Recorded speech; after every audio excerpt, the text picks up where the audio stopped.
Hello बच्चों, हमारा प्रश्न है स्पीसीज में फॉस्फोरस की ऑक्सीकरण संख्या परिकलित कीजिए।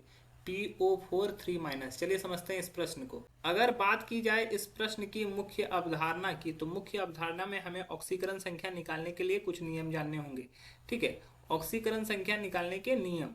ऑक्सीकरण संख्या निकालने के नियम। तो कुछ नियम इस तरह से है कि ऑक्री जितने भी वहां पर परमाणु उपस्थित होते हैं उन सभी के ऑक्सीकरण संख्या का योग जो होता है वो शून्य होता है अगर उदासीन अणु है तो।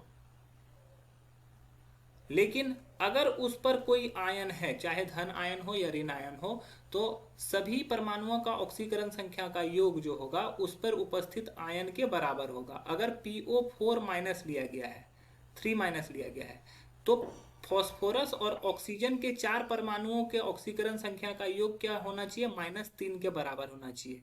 तो हमें किसका निकालना है? फॉस्फोरस का निकालना है। फॉस्फोरस का ऑक्सीकरण संख्या हम लोग मान लेते हैं x। तो अगर फॉस्फोरस का ऑक्सीकरण संख्या x हो गया और ऑक्सीजन का जो ऑक्सीकरण संख्या होता है सामान्यतः -2 होता है, और इसके कितने परमाणु हैं? 4 परमाणु हैं, 4 से मल्टीप्लाई कर देंगे और इन सभी का योग कितना होना चाहिए? -3, क्योंकि इस पर -3 चार्ज है। तो x - 8 इक्वल्स टू -3 होगा। x का वैल्यू -3 प्लस 8, तो x का वैल्यू कितना आ रहा है? +5 आ रहा है। तो यहाँ पे फॉस्फोरस की ऑक्सीकरण अवस्था कितनी है? +5 है। आशा है यह प्रश्न आपको समझ में आया होगा। धन्यवाद।